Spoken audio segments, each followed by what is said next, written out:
빌라도의 신앙 고백, 유대인들의 신앙 부정. 네, 기도하겠습니다. 하나님, 오늘도 우리에게 주신 요한복음 말씀을 우리가 사랑합니다. 주님의 귀한 말씀 앞에 우리의 심령이 듣게 하시고, 하나님 특별히 말씀을 전하는 부족한 종을 하나님 붙들어 주셔서 하나님 말씀하여 주옵소서. 이 시간은 하나님의 시간입니다. 하나님이 주인공 되어 주시고 삼위 하나님의 영광을 드러내 주시옵소서. 또 우리를 향하여서 주시는 말씀 앞에 아멘으로 반응하게 하시고 말씀을 우리가 그대로 받아내는 시간으로 성령 하나님 도와 주옵소서. 예수님의 이름으로 기도합니다. 아멘. 오늘은 요한복음 강의 67번째 시간입니다. 예수님은 빌라도에게 이제 넘겨지셨고, 지난주 메시지는 진짜 총독이 누구냐? 진짜 왕이 누구냐? 그분은 예수 그리스도이시다. 그러면서 우리가 진리로 하나님의 나라가 전진한다라는 것을 함께 나누었습니다. 오늘도 계속해서 그 빌라도의 재판이 이어지는데요. 오늘 말씀을 좀 이해하려면 좀 배경으로 우리가 알아야 될 부분이 있습니다. 이때의 빌라도의 그 마음이 어땠는지를 우리가 좀 알 수가 있어요. 여러분 혹시 아시는 분들 계신지 모르겠지만 이 빌라도가 이때 쓴 보고서가 있습니다. 빌라도의 보고서라고 나온 지 한참 됐고요. 이미 책으로도 나와 있습니다. 이 당시에 빌라도가 이 일들을 다 마무리하고 나서 그 총독 황제에게 그 보고서를 썼는데 그것이 후에 발견되었고 현재는 터키에 있는 성 소피아 사원에 보관되어 있습니다. 어떤 분들은 이 빌라도의 보고서가 그 타키투스 팔레우사라는 사람이 이제 역사학자인데요. 이 사람이 기록했다고 하는 견해도 있는데 이 보고서 자체가 역사학자의 문체라기보다는 그 공무원들, 서기관체라고 합니다. 그런 문체로 되어 있고 또 대부분의 학자들은 빌라도의 보고서가 맞다고 이야기하고 있습니다. 그리고 성경의 결과도 굉장히 일치합니다. 아마 이미 읽어보신 분들도 계실 텐데 구글이나 네이버에 치면 바로 나옵니다. 내용까지 다 확인하실 수 있고요. 약 50페이지 정도가 되고 챕터 1과 챕터 2로 나누어져 있습니다.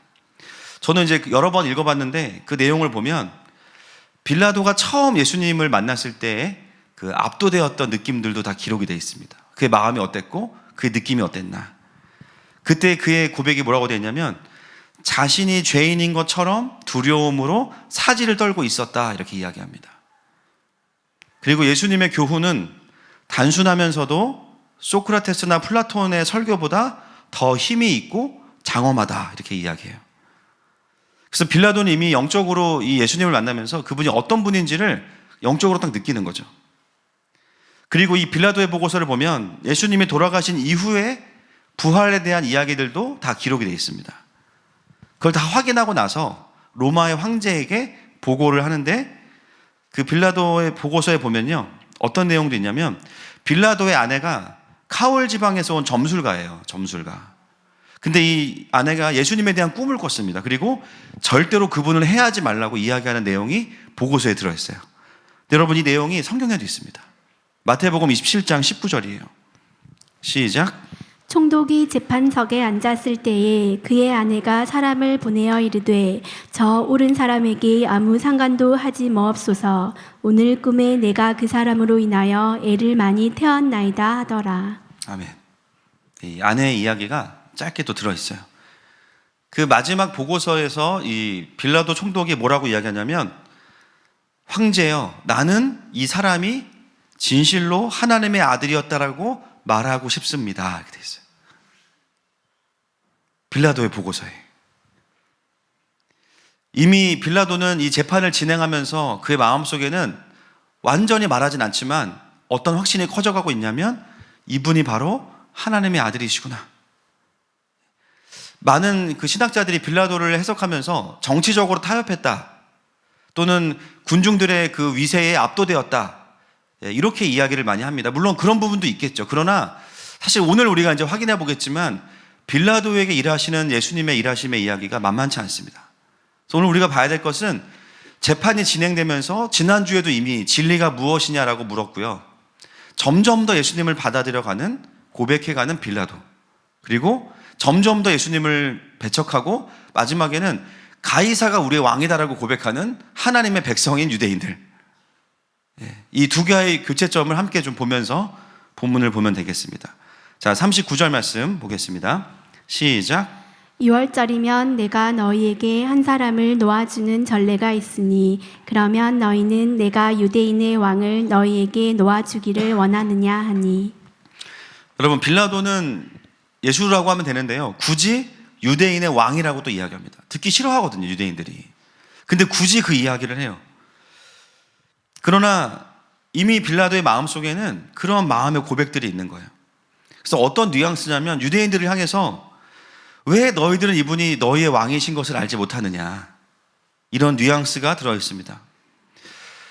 여러분, 이 본문을 보면 사실은 마지막까지도 하나님은 이방인 총독인 빌라도를 통해서 유대인들에게 기회를 주고 계신 거예요. 그런데 문제는 뭐냐면, 분노에 가득 차고 자신들의 자리를 지키고 싶었던 유대인들에게는 진리가 들리지 않습니다. 여러분, 진리가 안 들리는데 진리를 말하면 어떻게든 더 화를 내죠. 그래서 오늘도 보면 더 화를 내요. 40절 말씀 보겠습니다. 40절 시작. 그들이 또 소리질러 이르되 이 사람이 아니라 바라바라 하니 바라바는 강도였더라. 더 소리를 지릅니다. 그리고 이제 빌라도가 머리를 써서 유월절 특사가 있어요. 유월절이면 한 명씩을 석방해 주는데 예수님을 석방하고 싶은 거예요. 죄가 없으시니까. 근데 누구를 석방해 달라고 이야기하냐면 바라바라는 사람을 석방해 달라고 이야기합니다. 여러분, 바라바가 누구인지 아시죠? 이 바라바의 이름의 뜻이 굉장히 황당합니다. 아버지의 아들이란 뜻이에요, 이름이. 여러분, 아버지의 아들은 이름인가요? 여기 아버지의 아들이 제가 보기에 몇십 명 계시거든요, 지금. 아들 중에 아버지의 아들이 아닌 사람은 아무도 없습니다. 그러니까 이 바라바라는 이름은 그냥 우리말로 따지면 어떤 뜻일까요? 아무개인 거예요, 아무개. 그냥 아들, 뭐 그런 뜻이에요. 그리고 오늘 본문에는 이 바라바가 이제 강도라고 나오지만 다른 복음서에 보면 그냥 강도가 아니죠. 15장 7절 마가복음 보겠습니다. 시작. 밀란을 꾸미고 그 밀란 중에 살인하고 체포된 자 중에 바라바라 하는 자가 있는지라. 그냥 단순 강도가 아니라 밀란을 꾸미는 사람이고요. 그러다 보니까 살인도 저지르고 강도를 또 행한 거예요. 그야말로 로마에서 사형을 받기에 가장 적합한 사람이 누구냐? 바라바입니다. 반역을 꾀했으니까. 그래서 바라바는 사형수로 들어와 있던 사람이 바라바예요. 그런데 놀라운 것은 뭐예요? 유월절 특사로 죄가 없으신 예수님을 당연히 선택할 줄 알았는데 누구를 선택하냐면 바라바를 풀어주라고 선택합니다. 그래서 바라바는 사실 영문도 모르고 있다가요, 갑자기 구원받은 거예요. 여러분이 바라바가 누구일까요? 여러분, 거울을 바라보십시오. 바라바는 누굽니까? 나예요. 나예요. 내 죄 때문에 영원한 죽음을 기다리면서 사망권세에 사로잡혀서 그냥 죽을 날만 기다리던 우리의 삶에 어느 날 우리의 삶의 감옥에 예수님이 그냥 오셨어요. 근데 그냥 오셔서 같이 계신 게 아니라 터치다운 하신 거예요. 내가 왔으니까 넌 나가라. 그것이 우리에게 복음이 찾아온 사건입니다. 여러분, 우리가 구원을 위해서 무엇을 했나요? 우리가 한 것이 없어요. 우리가 한 일은 그냥 죄 가운데 머물러 있던 것 뿐입니다. 그런 우리의 인생에 예수님이 찾아오셔서 우리의 삶을 구원하셨고 대신 죽어주셨습니다. 그리고 우리에게 말씀하시는 거예요. 이제 너는 사형수가 아니야. 너는 자유인이야. 그래서 바라바를 통해서 예수님을 풀어주려고 이제 첫 번째 시도를 했는데 빌라도는 실패한 거예요. 자, 19장으로 넘어가겠습니다. 그래서 오늘 빌라도는 계속 예수님을 풀어주려고 시도합니다. 1절 말씀 보겠습니다. 시작. 이에 빌라도가 예수를 데려다가 채찍질하더라. 여러분, 이 장면이 이상하죠? 빌라도는 지금 예수님이 죄가 없으신데 채찍질을 합니다. 왜 채찍질을 할까? 다른 복음서들은요, 보통 이 채찍질은 언제 하냐면 십자가형을 선고받고 나서 왜 하냐면요, 여러분 이때 채찍을 아시겠지만 이 가죽 채찍 끝에 뭐가 달려 있어요? 쇠와 동물의 뼈가 있습니다. 그래서 그냥 채찍이 아니에요. 이거를 사람에게 딱 채찍질을 하면 몸에 박힙니다. 그거를 잡아떼면 살점이 뜯어져요. 그러니까 십자가형을 받은 사람들이 이 채찍질을 당하는 이유는 뭐냐면 잘 안 죽기 때문이에요. 십자가로는. 그래서 어떻게 하냐, 미리 몸에 상처를 많이 내놓고 가장 극악무도한 십자가에 못 박으면 과다출혈로 보통은 몇 시간 안에 또는 길어야 3일 안에는 죽습니다. 채찍질을 하는 이유는 죽음으로 가는 시작이에요. 그래서 그 당시에 문헌을 보면 3단계로 나누어서 채찍질이 되어 있는데 보통은 십자가형을 선고받고 채찍질을 당하는데 오늘 요한복음에서는요, 다른 복음서와 다르게 십자가형을 받기 전에 채찍질한 거에 대해서 기록하고 있어요. 그 말은 뭐냐면 이 채찍질은 다른 의도가 있는 거죠. 지금 빌라도의 마음은 어떤 마음이에요? 예수님을 십자가에 못 박는 거예요? 풀어주는 거예요? 풀어주는 거예요. 그럼 왜 채찍질을 할까요? 그냥 이 성난, 분노한 군중들의 심리를 조금 쿨다운 시켜주기 위해서 그냥 먼저 죽이는 것 대신에 채찍질을 한 겁니다. 그래서 학자들이 이 채찍질을 3단계 중에 가장 가벼운 것이었을 것이다, 이렇게 추측하는 분들도 많습니다. 제가 확인해 보진 않았어요. 그래서 이 채찍질의 의미는 십자가에서 죽이는 게 아닌 거예요. 사람들에게 분노를 잠재우고 피 흘리는 예수님을 보여주면서 동정심을 유발하기 위해서 가벼운 채찍질을 전략적으로 한 거죠. 자, 그리고 2절과 3절 말씀 넘어가겠습니다. 시작. 군인들이 가시나무로 관을 엮어 그의 머리에 씌우고 자색 옷을 입히고 앞에 가서 이르되 유대인의 왕이여 평안할지어다 하며 손으로 때리더라. 여러분, 이 장면은 굉장히 반어적인 표현입니다. 빌라도가 시킨 건지는 모르겠지만 군인들이 가서 예수님에게 옷을 입히는데요, 자색 옷을 입히고, 자색 옷은 왕들이 입는 옷이에요. 굉장히 구하기 어려운 옷인데 그런 옷을 입히고, 원어로 보면 붉은 옷인데 아마 이게 약간 빛이 반해서 진짜 좋은 옷을 입힌 것은 아닙니다. 색깔만 나는 옷이에요. 그리고 예수님을 비웃고 왕을 때리는데 원어에 보니까 앞에 가서라는 게 어떤 의미냐면 군인들이 줄을 서서 그에게 가서 차례로 그를 때렸다, 이렇게 나옵니다. 예수님을 수많은 군인들이 와서 가격한 거예요. 예수님의 머리에는 깊은 가시로 만들어진 면류관이 씌워졌기 때문에 머리에 가시 면류관을 씌우는 순간에 머리로부터는 피가 흐르기 시작하죠. 온 몸이 머리로부터 피가 범벅이 되기 시작합니다. 그리고 수많은 군인들에게 가격을 당했기 때문에 이미 얼굴과 몸은 완전히 부어있거나 터져있는 상황이 된 것이죠. 요한은 우리에게 무엇을 보여주고 있냐면 고난받는 왕을 보여주고 있습니다. 고난받는 왕, 우리를 위해서 수치와 조롱과 고난을 받으시는 왕의 모습을 오늘 우리에게 보여주고 있어요. 여러분, 예수님은 하나님이시지만 이 땅에 오셔서 품위 있게 계시다가 가신 게 아닙니다. 정말 인간의 모든 악함과 분노를 그 온몸에 다 받아내셨어요. 오늘 요한은 고난받는 왕의 모습을, 이 장면을 통해서 굉장히 풍자적이지만 반어적으로 독자들에게 그림으로 보여주고 있습니다. 자, 5절 말씀 넘어가겠습니다. 시작. 이에 예수께서 가시관을 쓰고 자색 옷을 입고 나오시니 빌라도가 그들에게 말하되 보라 이 사람이로다 하매. 여러분, 이 본문을 보시면 묘해요, 그죠? 예수님이 스스로 가시관을 쓰고 자색 옷을 입고 나오시니 이렇게 됩니다. 걷기도 힘든 상황에서 예수님이 스스로 나오셔서 왕이 좌정하시는 거죠. 그러면서 빌라도가 뭐라 그러냐면 보라 이 사람이로다. 정죄의 말투가 아니에요. 왕을 소개하는 거예요. 여러분, 이 화법은 1장 29절에서 세례 요한이 예수님을 보고 선언했던 그 화법과 동일합니다. 보라, 세상 죄를 지고 가는 하나님의 어린 양이로다. 그 똑같은 화법으로 보라, 이 사람이로다. 자, 6절 넘어가겠습니다. 시작. 대제사장들과 아랫사람들이 예수를 보고 소리질러 이르되 십자가에 못 박으소서 십자가에 못 박으소서 하는지라. 빌라도가 이르되 너희가 친히 데려다가 십자가에 못 박으라. 나는 그에게서 죄를 찾지 못하였노라. 여전히 사람들은 더 분노합니다. 십자가에 못 박아라, 십자가에 못 박아라. 그런데 여기서 요한이 고발하는 게 있어요. 그동안은요, 유대인들이 예수님을 십자가에 못 박으라고 했거든요. 지금은 누가 이야기하고 있어요? 대제사장들이 하고 있어요. 그 모든 선동의 배후에 누가 있었냐? 대제사장들이 있었습니다. 빌라도가 원하는 대로 되지 않으니까 뒤에 숨어있던 이 리더들이 튀어나온 거예요. 이제는 대제사장들이 소리를 내면서 저 예수님을 십자가에 못 박아라 이야기하고 있습니다.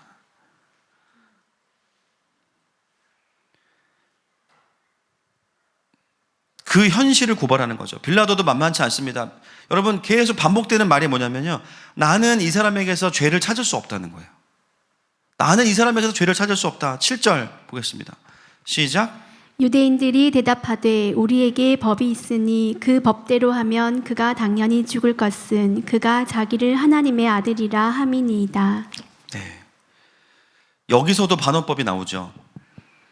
레위기 24장 16절에 보면 여호와의 이름을 모독하면 그를 반드시 죽일지니 이렇게 되어 있습니다. 이 말씀에 근거해서 자신을 하나님의 아들이라고 말한 예수님을 죽여야 한다는 거예요. 근데 반어법은 뭐냐면 예수님은 하나님의 아들이세요. 하나님의 아들이 아니면 모독이지만 하나님의 아들이세요. 그래서 요한은 여기서 묘하게 반어법적인 표현을 통해서 그분이 진짜 메시아다라는 것을, 고난받는 왕이시다라는 것을 우리에게 보여주고 있습니다.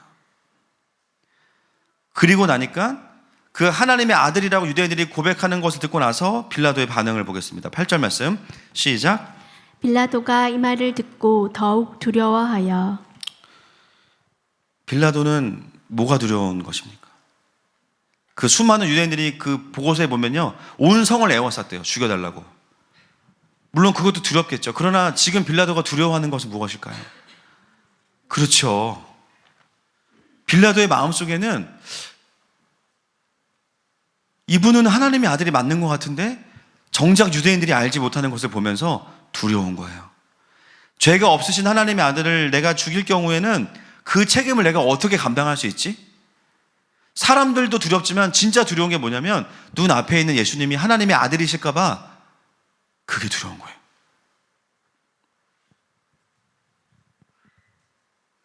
빌라도는 더 다급해졌습니다. 9절 말씀 시작. 다시 관정에 들어가서 예수께 말하되 너는 어디로부터냐 하되 예수께서 대답하여 주지 아니하시는지라. 빌라도의 관심은 이제 예수님의 죄를 밝히는 게 아닙니다. 이분은 죄가 없어요. 빌라도의 관심은 뭐냐면 진짜 하나님의 아들인지를 확인해야 되는 거예요. 그래서 뭘 물어보냐면 어디로부터 온 겁니까 당신은? 이게 뭐냐면 정체가 뭡니까 그거예요. 시원하게 말해보세요. 나사렛 출신인 거 알고 있습니다. 이미 다 기록이 있기 때문에. 그러나 빌라도가 물어보는 것은 정말 당신은 누구입니까?를 물어보는 거예요. 근데 그에 대한 예수님의 대답은 침묵입니다. 여러분, 이 침묵은 단순한 묵비권이 아닙니다. 이미 예수님이 누구신지가 다 드러났기 때문에 더 이상 말씀하실 필요가 없어요. 너무나 분명하니까. 여러분, 우리가 기도할 때 하나님이 침묵할 때가 많으세요? 그때그때 대답하세요? 한번 얘기해 보세요. 나는 말하자마자 바로 대답하신다고 손 들어보세요. 그런 때가 있죠. 근데 주로 그 막 찾아야 돼. 어디 계시지? 막 찾아야 돼요. 여러분, 침묵에도 여러 이유가 있습니다. 근데 오늘 본문에 근거한 침묵의 의미를 생각해 본다면 너무 분명한 하나님의 뜻은 침묵하시는 거예요. 이미 예수님이 하나님의 아들이신 건 너무 당연해요. 그걸 또 말씀하실 필요가 없어요. 너무 분명한 하나님의 뜻인 경우에는 굳이 응답 안 하실 때가 있어요. 그래서 그 침묵은 무응답이 아니라 다른 말로 표현하면 성경에 써놨어예요. 성경에 써놨어. 왜 말씀 안 하시지? 이미 말씀하셨어요. 또 한 가지는 빌라도의 질문 앞에서 예수님의 침묵은 십자가를 완성하기 위해서 반드시 해야 되는 겁니다. 만약에 여기서 예수님께서 사실 나 하나님이다 하는 순간 빌라도는 어떻게 하겠습니까? 모든 무력을 동원해서 유대인들을 해산시키겠죠. 절대 이분을 건들면 안 된다. 그럼 십자가를 방해하는 게 되는 거예요. 예수님 얼마나 억울하시겠어요? 하나님의 아들인데, 그죠? 계속해서 아니라고 하니까. 근데 예수님 왜 침묵하셨냐? 침묵하셔야만 십자가를 완성할 수 있기 때문입니다. 그래서 예수님의 침묵은 방어가 아니고요, 공격적 침묵이에요. 공격적 침묵. 십자가를 지시기 위한, 하나님의 나라를 이루기 위한 침묵. 여러분, 우리도 예수님을 섬기는 삶을 살면서 때로는 하나님의 뜻을 이루기 위한 공격적인 침묵을 해야 될 때가 있습니다. 때로는 너무 억울해. 내가 누군지 다 얘기해주고 싶고 얼마든지 나의 어떠함을 다 풀어내고 싶어요. 그런데 나의 관점이 아니라 하나님의 관점에서 봤을 때, 나의 삶을 향한 하나님의 뜻이 이루어지는 관점에서 봤을 때 그것이 도움이 되지 않는다고 느껴질 때는 우리는 오히려 공격적인 침묵을 해야 됩니다. 근데 이 침묵은 내공이 있어야 할 수 있는 거예요. 왜냐하면 하나님의 뜻과 계획을 아는 사람만이 할 수 있기 때문이에요. 당장 내 마음을 시원케 하는 게 목표가 된다면 이 침묵은 할 수가 없습니다. 그래서 우리의 신앙이 성장할수록 어떤 시간이 많아지는가? 말수가 좀 줄죠. 할렐루야. 대답이 없으신, 침묵을 지금은 아멘을 하셔야 됩니다. 아멘이시죠? 전에는 힘들면 힘든 거 막 다 공영방송했어요. 그죠? 억울하면 억울한 거 다 공영방송했어요. 어느 순간, 내 속은 시원하지만, 그러나 하나님께서 이 상황에서 하신 일을 보기 위해서, 하나님의 일을 완성하기 위해서 잠시 내 말들을 내려놓는 거예요. 그게 바로 잠잠하게 지내는 것이죠. 그때 우리가 무엇을 경험하게 되냐면 하나님의 일이 성취되는 것을 보게 됩니다. 여러분, 그러므로 우리가 자주는 아니지만 필요할 때 공격적 침묵을 사용할 수 있는 저와 여러분 되시길 축복합니다. 네. 자, 10절 말씀 넘어가겠습니다. 시작. 빌라도가 이르되 내게 말하지 아니하느냐 내가 너를 놓을 권한도 있고 십자가에 못 박을 권한도 있는 줄 알지 못하느냐. 여러분, 빌라도가 지금 협박하는 것 같지만 굉장히 그 마음에 조급함이 있었어요. 협박이 아니라 조급함입니다. 왜냐하면 빨리 이분을 내가 어떻게든 푸시해서 이 고백을 받아야 돼. 이 하나님의 아들인 것을. 그러니까는 지금 똑바로 하셔야 됩니다. 제가 당신을 놓아줄 수도 있고 십자가에 못 박을 수도 있어요. 궁지로 모는 거죠. 근데 여기에서 되게 중요한 단어가 있어요. 권한이라는 단어입니다. 엑수시아, 권위라고도 하는데 두 번이나 나오죠. 나에게 권위가 있으니까, 나에게 힘이 있으니까 나에게 지금 이야기하지 않으면 안 됩니다. 이렇게 이야기해요. 예수님께서 뭐라고 대답하는지 보겠습니다. 11절 시작. 예수께서 대답하시되 위에서 주지 아니하셨더라면 나를 해할 권한이 없었으리니 그러므로 나를 내게 넘겨준 자의 죄는 더 크다 하시니라. 누가 재판하고 있어요 지금? 예수님이 재판하고 있어요. 누가 판결 내리고 있어요? 예수님이 판결 내리고 있어요. 이 예수님의 대답은 엄청난 대답이죠. 빌라도야, 친근하게 라도야, 너가 가지고 있는 그 권한 있잖아, 그거 하늘에서 주신 거야. 다른 말로 표현하면 내가 준 거야. 그러므로 하나님이 허락하시지 않으면 나를 해할 수 없어. 너의 결정에 달린 게 아니야. 미안하지만. 그리고 나를 너에게 넘겨준 자들의 죄가 더 크니까 알고 있어라, 이렇게 이야기합니다. 여러분, 이 예수님의 대답은 사실은 빌라도의 마음에 굉장히 큰 위로입니다. 지금 빌라도는요 잔뜩 긴장하고 있어요. 왜냐하면 이 권한은 사람을 죽일 수도 있고 살릴 수도 있는데 마치 하나님의 아들을 죽이면 그 책임을 자기가 물어야 되는 거예요. 자기가 죄인 되는 거예요. 긴장감과 두려움이 있어요. 근데 예수님이 뭐라고 말씀하시냐면, 야, 그 권한 있잖아, 그거 내가 준 거야. 너 그 자리에 누가 세웠는지 알아? 내가 세운 거야.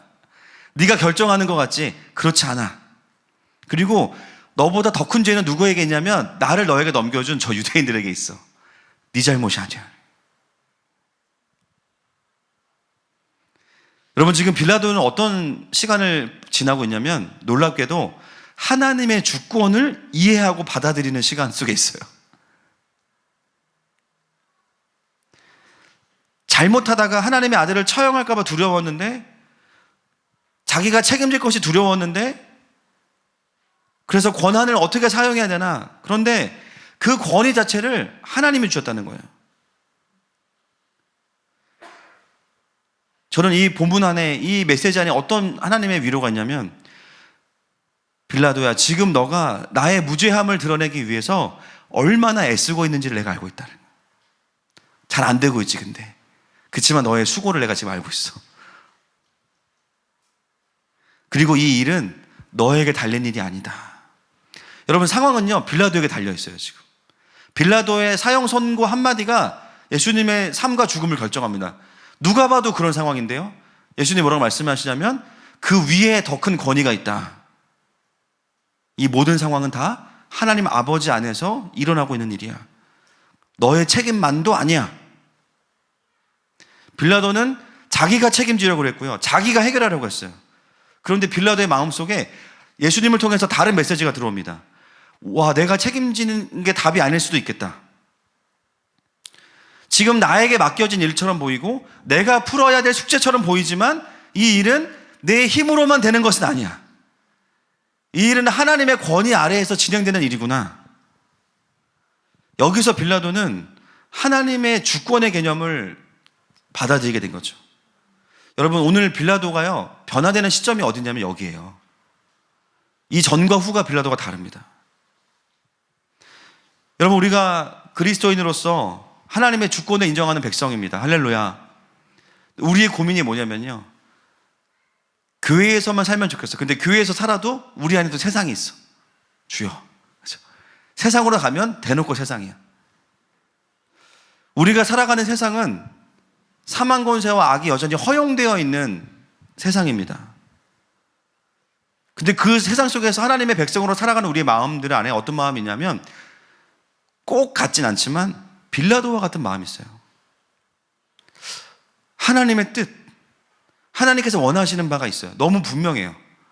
무죄한 자가 벌을 받으면 안 되잖아요. 그죠? 우리의 삶 가운데 분명히 일어나야 되는 하나님의 뜻이 있어요. 그런데 수고하고 애쓰는데 해결이 안 되는 거예요. 다른 이유도 아니야. 신앙적인 이유로. 그냥 내가 하나님을 모르면 이렇게 안 살겠죠. 그런데 하나님 때문에 그렇게 행동하고 해결하려고 애를 쓰는데 애를 쓰면 쓸수록 유대인들이 더 분노해. 잡아먹듯이 달려들어요. 우리의 인생에는요, 그리스도인이기 때문에 갖게 되는 해결하지 못하는 내가 전전긍긍하는 문제들이 있다는 거예요. 어떻게든 그 속에서 하나님의 뜻을 좀 이루고 싶은데 안 되는 거예요.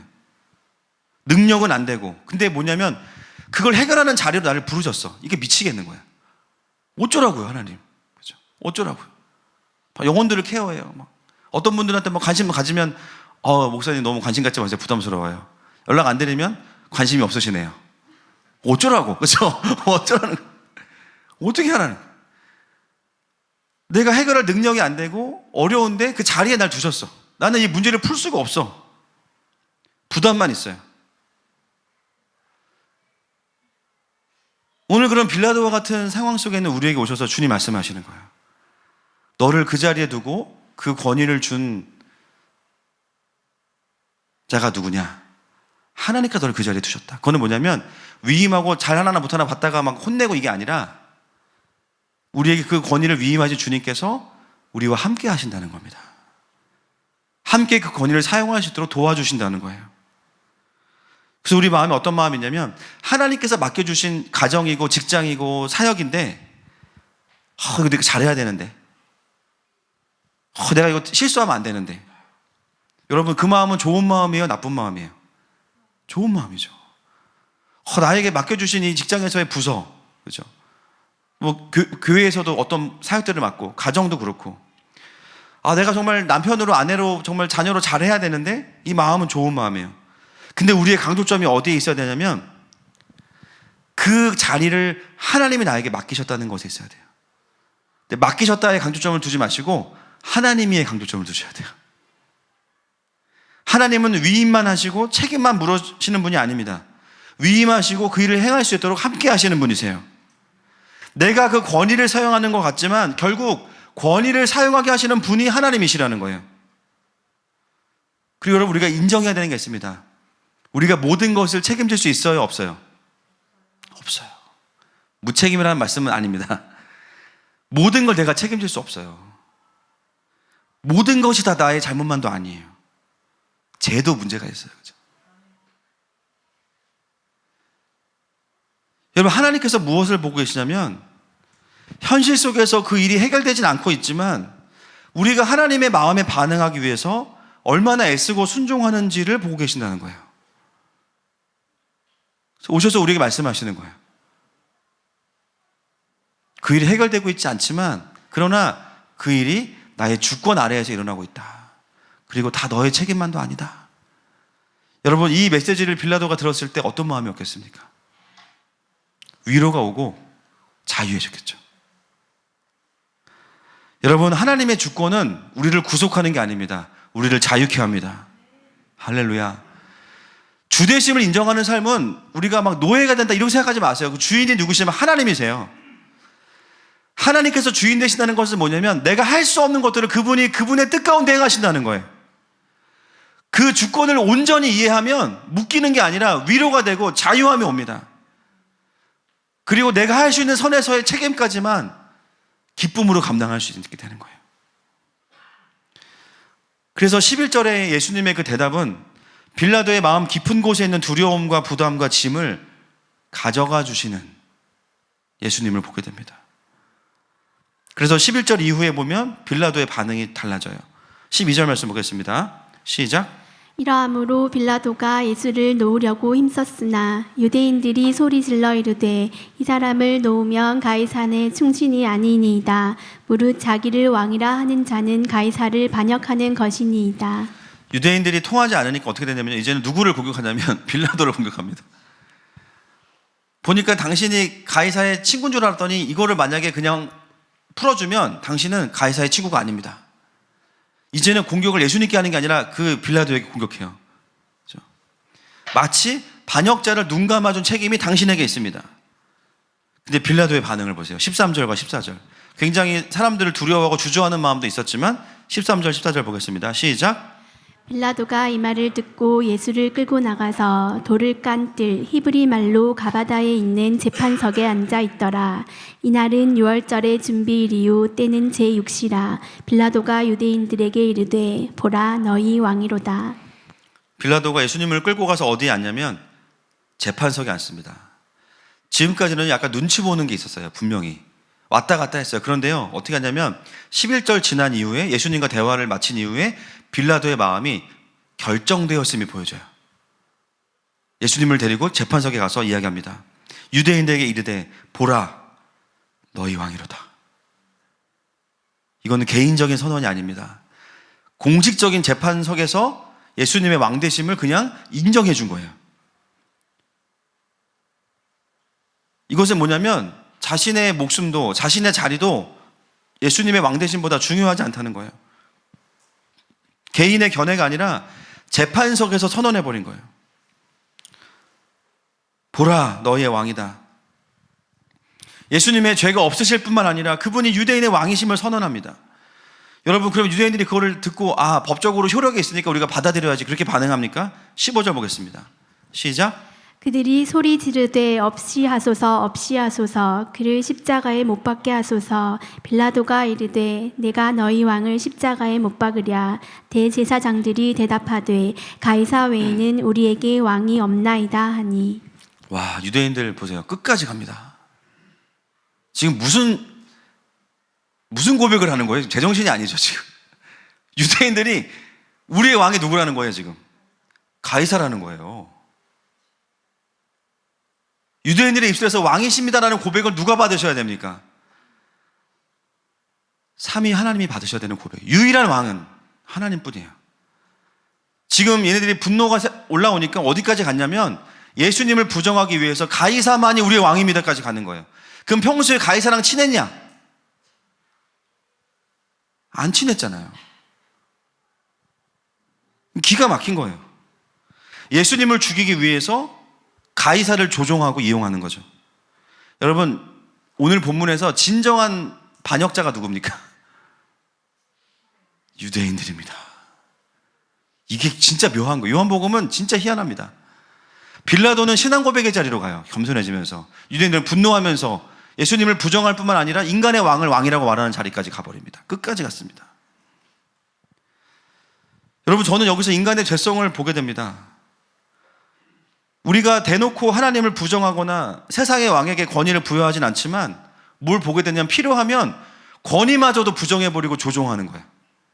이게 진짜 무서운 겁니다. 내가 원하는 것을 얻기 위해서 하나님도 조종하려고 그래. 사람들을 조종합니다. 그것은 인간의 깊은 죄악이에요. 제가 원래 이 부분 하면서 권위에 대한 부분 좀 나누고 싶었는데 시간상 다음에 하겠습니다. 이 포스트 모더니즘 시대에는요, 모더니즘의 권위주의와 다른 신권위주의가 있어요. 제가 그 부분은 다음에 하겠습니다. 내가 하나님께 맞추는 게 킹덤인데 하나님을 나한테 맞추려고 하는 거.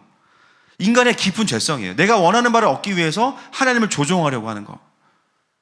여러분, 우리는 순종하는 사람들이에요. 아멘이시죠? 근데 하나님을 조종해요. 내 분노대로 예수님을 죽일 거 아니면 하나님도 왕이 아닌 거예요. 가이사가 우리의 왕인 거예요. 여러분, 이 고백을 누가 듣냐면 빌라도가 들어버립니다. 자, 16절 보세요. 16절 시작.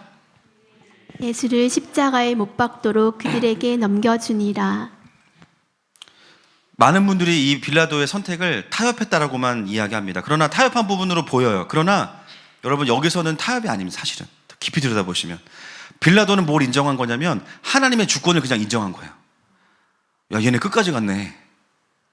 난 이제 내 영역을 넘어섰다. 내가 이분이 너희들의 왕이라고 그렇게 얘기했는데 그걸 다 거절하고 가이사가 왕이라고 말했다면 나는 더 이상 할 게 없어. 이제 어떻게 돼요? 여기서 재판 끝. 뭐 항소하고 이런 거 없어요. 그냥 예수를 십자가에 못 박도록 그들에게 넘겨주니라. 여러분, 마태복음 27장 24절에 요한복음에 나와 있지 않은 언급이 있습니다. 같이 한번 읽겠습니다. 시작. 빌라도가 아무 성과도 없이 도리어 밀란이 나려는 것을 보고 물을 가져다가 무리 앞에서 손을 씻으며 이르되 이 사람의 피에 대하여 나는 무죄하니 너희가 당하라. 뭘 했어요? 무리 앞에서 손을 씻었어요. 이 손 씻음이 어떤 의미라고요? 이 사람의 피에 대해서 나는 무죄하다입니다. 빌라도는 짧은 순간이지만 예수님과의 대화 속에서 자신의 역할이 어디까지인지가 명확해졌어요. 그 다음은 무책임이 아니라 하나님의 주권인 거예요. 이제부터 하나님이 하셔야 되는 거예요. 더 이상 이제는 내가 할 수 있는 것은 없다. 그리고 손을 씻는 거죠. 여러분, 우리가 사실은 누군가를 바라볼 때 저 사람이 이렇게 바뀌었으면 좋겠고, 그죠? 뭐 배우자가 아니면 뭐 자녀들이 뭐 교회 함께 신앙생활하는 분들이 이렇게 바뀌었으면 좋겠어. 근데 아무리 권면해도 내가 원하는 만큼 바뀌어요, 안 바뀌어요? 바뀌기도 하지만 주로 안 바뀔 때가 많아요. 그렇죠? 나는 책임 때문에 안타까워서 이야기하지만 안 되는 것을 끝까지 바꾸려고 하는 것도 교만이에요, 사실. 하나님이 바꾸셔야 바뀌는 거니까. 사람이 사람을 바꾸는 게 아니니까. 결국은 하나님이 바꾸셔야 됩니다. 그 과정에서 하나님이 나를 온전히 쓰실 때도 있고요, 어느 선까지만 쓰실 때도 있는 거예요. 그거는 어떻게 아냐? 깨어있으면 압니다. 깨어있으면 여기까지구나. 더 넘어가면 안 되는구나. 그 다음은 내 욕심이구나, 교만이구나 알아요. 여러분, 세상 속에 살면서는 더 그래요. 하나님의 뜻과 하나님의 나라가 분명한데 현실은 전혀 그렇지 않으니까 우리가 보기에는 바뀌어야 될 영역이 투성인 거예요. 최선을 다해서 할 수 있는 모든 방법을 동원했지만 안 돼요. 하나님을 원망하겠습니까? 아닙니다. 우리에게 필요한 영성이 뭐냐면 따라합시다. 손 씻음의 영성. 손 씻음의 영성이 필요한 거예요. 여러분, 이 영성을 갖추지 않으면 여러분 위장병 옵니다. 진짜 힘듭니다.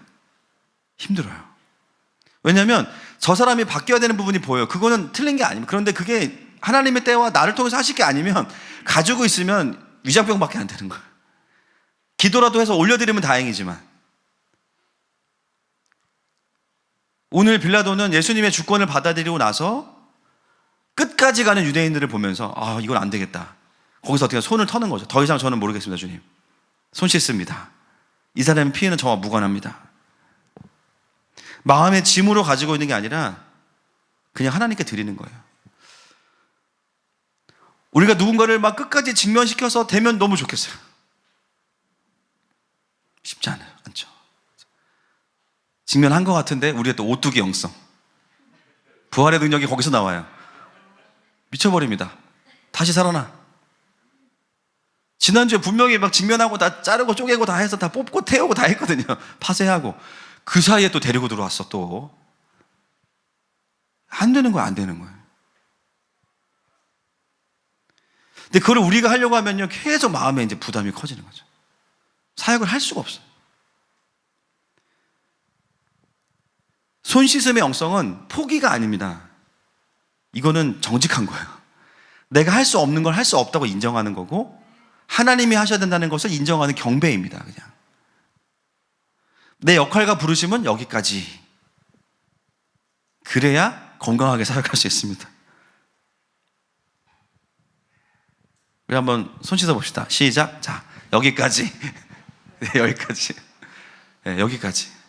주님, 자는 남편 보면서 여기까지입니다. 우리 자녀들을 보면서 주님 여기까지입니다. 좋은 점은 여러분 코로나에 안 걸리실 거예요. 손을 깨끗이 씻으니까. 그리고 마음이 자유해지실 거예요. 이게 손 씻음의 영성이에요. 결국 오늘 이 빌라도의 재판을 쭉 보면서 빌라도의 신앙 고백은 깊어지고 유대인들의 예수님을 향한 저항감과 그리고 반란은 끝까지 가는 것을 보게 되죠. 이들이 유월절 잔치에 들어올 수 없는 이유가 여기에 있습니다. 하나님의 주권을 정면으로 대적하고 안티킹덤으로 가버렸죠. 너무 속상하고 안타까운 일이에요. 누구보다 예수님이 태어난 그 유대인들 아닙니까? 그죠? 근데 그 유월절을 누리지 못하고 오히려 가이사를 우리의 왕이라고 고백하는 이 비참함, 그것이 오늘 이 본문이 우리에게 주는 메시지인 것이죠. 말씀을 좀 정리하려고 합니다. 여러분, 요즘 우리의 영적인 상태가 어떤지 돌아보셨으면 좋겠어요. 어떤 분들은 바라바와 같은 분들이 계실 거예요. 그냥 교회 한번 왔다가 그냥 갑자기 은혜를 너무 받았어요. 그죠? 그냥 한번 따라왔는데 너무 좋아. 눈물이 그냥 계속 흐르고 하나님 은혜를 주시고,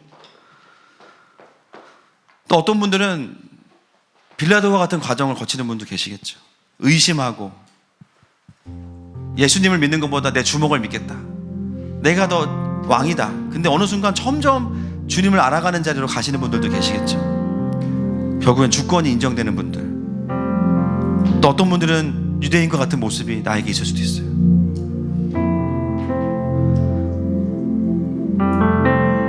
때로는 바라바 같고, 때로는 빌라도 같고, 때로는 유대인 같아요.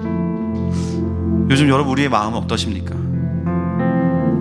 또 어떤 분들은 하나님이 하셔야 되는데 손을 못 씻어서 계속 마음에 사람들을 품고 계시다면 오늘 이 자리가 주님의 보혈로 그것을 씻어내는 자리가 되기를 축복합니다. 주님께 드리시고 저 문을 걸어 나가실 때는 자유함으로 나가시기를 축복합니다.